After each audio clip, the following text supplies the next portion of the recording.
Welcome to another episode of the Edj Whitetails Food Plot Update, Sunday, August 18th. Stay tuned.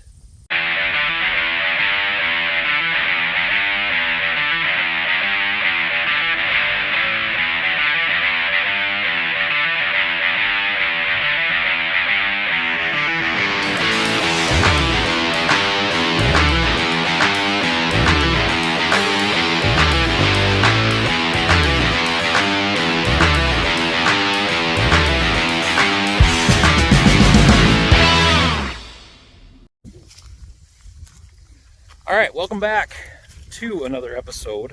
I am walking out into the 3.5 acre plot that we seeded on July 12th in sorghum, and I've got some winter bulbs in here as well. And as you can see at the opening, now it's weedy, but that's okay. Sorghum's very difficult to plant without weed intrusion because there's really not a lot you can do herbicide-wise. I'm going to keep studying on that down the road. I'm hoping I can find something that I can do a herbicide, but it's not as weedy as I expected. So I'm going to flip the camera, and like I said, we got some winter bulbs planted in amongst this too. So as you can see across here, good sorghum coverage all through, and then when you come down in here, what was looking like weeds from a distance is the winter bulbs. They're coming up really good. Really, I did not plant them super heavy throughout this, but they are growing very well. It's doubling, our forage for the animals out here. There's a little bit of radish mixed in here too, which is really cool. And it's all doing really well. Everything's looking really good. The sorghum is looking good and green. Here's a good shot. Now, like I said, we planted this July 12th, which was early for the winter bulbs, late for the sorghum. But I feel like this is going to work out really good. The sorghum should be coming to full maturity. This was a 60-day from germination sorghum. So it should be coming to full maturity about that October time. So if we don't have a late September frost, we're going to be looking in really good shape. We're going to have good food here for the wildlife. Really, really pleased with how this turned out. So there's even some soybeans in here that somehow made it. So lots of forage on this plot. I'm going to take you along today. This will be a quick video, but I'm going to take you along and show you an update on the rest of the plots and what kind of food we got. It's looking really, really good thus far on recovering from the spring floods. So stay tuned. Glad to have you here, and we'll see what the rest looks like.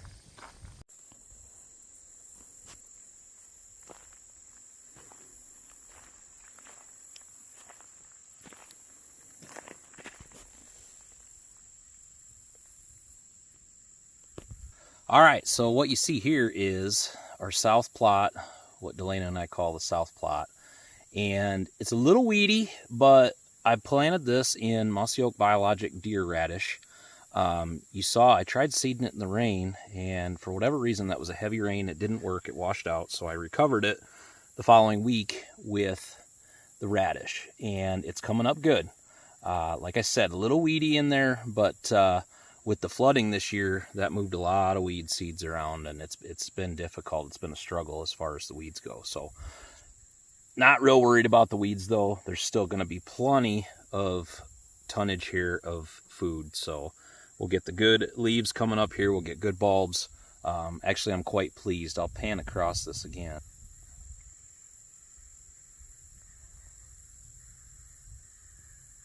Pretty good coverage all in all. Believe it or not, we could use some rain. And there's really not any in the forecast, but that was part of the reason I planted so early this year. This one, the reseed on it was July 28th, 29th, somewhere in there, right towards the end of July, which is early for a brassica.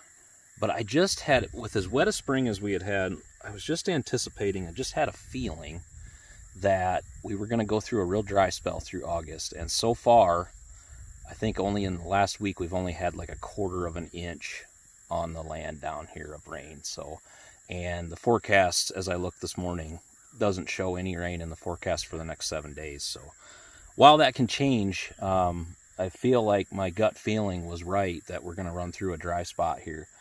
The cool part about where we hunt and where we do this land managing is it's river bottom, and the soil is generally wetter overall. So the plants will they're just going to have to dig down with their roots, which is good, and make a healthy plant. And I think we'll be in good shape. So little rain here and there would help, but if we don't, I still feel like we got a good shot because we got a heck of a start here. So we'll keep rolling along and check out the rest.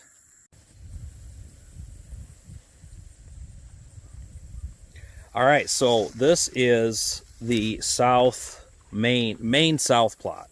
I said that wrong. That was dumb.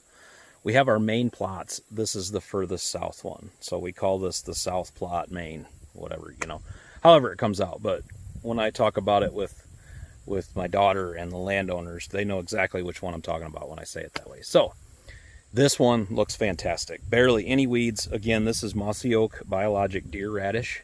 And this one was seeded July 28th, I believe, as well. So, and it just looks absolutely gorgeous. Looking down in here, growing really, really well. I think we're going to get those big old leaves, and great forage here from the green tops. And then as we go later in the season, they'll eat the bulbs. So everything's looking good on this one. I think we'll keep right on rolling to the main plots and show you what's up with that. And then probably wrap this episode up. Be a pretty short one, so. All right, pulled up to the main plots here, and I am very, very pleased. You can see the mossy oak biologic clover plus chicory is looking really good in spots. Now, where it flooded out, it's still struggling a little bit with the weeds, but we'll deal with that. I'll have to work through that. The spots that are struggling with the weeds are the spots that were under the longest and had some current running over them. So plenty of weed seed washed in, plus it killed some of the clover because it was under for so long. But we'll get that figured out. We'll get that squared away. I may mow this one more time to get some of them broadleafs out of there, but I'm going to have to really think on that because I am not exactly certain I want to mow it. If it continues to stay dry, I'm not going to mow it because then I might burn it off too much and there's really not going to be a lot of forage. One thing that was really cool, though, is when I did reseed. Now, naturally, I reseeded with the Biologic Clover Plus, but in that mixture, I also had some final forage mixed into that.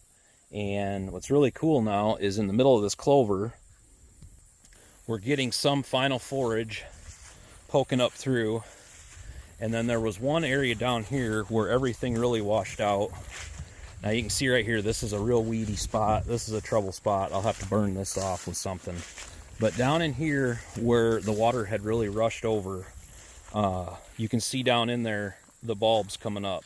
I'm really pleased about that. That's going to be good. Hopefully they really take hold and choke out some of these weeds. But I'm really, really happy with that. And then the final thing that we had seeded, or I should say I had seeded, was the Mossy Oak Biologic Final Forage.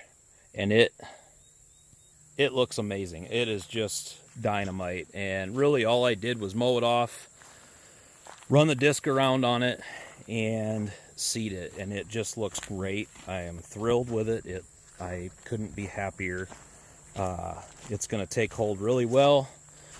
Like I said, could use a little bit of rain, but if we don't, it's wet enough down here, wet enough soil that I don't think it's really gonna hurt. It's gonna dig down, it's gonna get into that moisture, and I'm very, very excited about this. So couldn't be better for flood recovery. I'll do a shot down here. So that's the west clover that you can still see clover poking up through, but it's very weedy, which we're gonna deal with. And there's that final forage all throughout that way, around, and then down in front of Dell's blind that we're going to get fixed up next weekend, and right down the chute. So everything's looking good, and I can still see that the mosquitoes are still somewhat prevalent down here. Not absolutely terrible. I mean, I've dealt with worse, so looking good. And that'll be your update today for Sunday, August 18th. This is what we got for Foodplots. I'm pretty pleased with the recovery, and I'm glad you all followed along to check it out. Next weekend, I think we're going to do some stand work, and this blind behind me needs some serious attention, so we've got everything squared away for that. We just got to put it on. So we're getting closer now. Delena's youth season opens September 21st, I believe it is. 20th, 21st, somewhere in there, whatever Saturday that is. And we'll be able to start bringing y'all some hunts, so barring that it's not 90 degrees. We kind of pick our spots with how hot it is. So, but we've got our tags bought. Tags go on sale in Iowa August 15th. We've got a couple doe tags, or as Delana calls them, Karen tags. And we've got Delena's youth tag, and she's got regular gun 1, so that'll be in December. And she'll be utilizing her 350 Legend through all of that. Her doe tag is for regular gun 1 as well. But that youth season tag, which the good part is if we run out of time during the actual youth season, she can use it early muzzleloader with my muzzleloader. And then she can also fill it during the December gun seasons. So it's nice that Iowa lets you do that. Lets the youth do that throughout the season. So I got my bow tag and my bow doe tag, so we'll be working on those.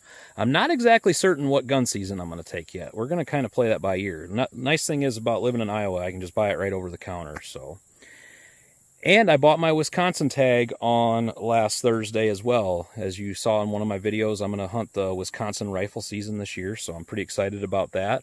Got that tag bought, and the exciting thing for us is you're going to get to follow along through all of it. So we're going to keep bringing it to you. If you haven't yet, hit that like and subscribe. Tell your friends about it. If you know some buddies that are tore up with land management and whitetail hunts as well, tell them about the Edj Whitetails. We'd appreciate it. And until next time, get outdoors.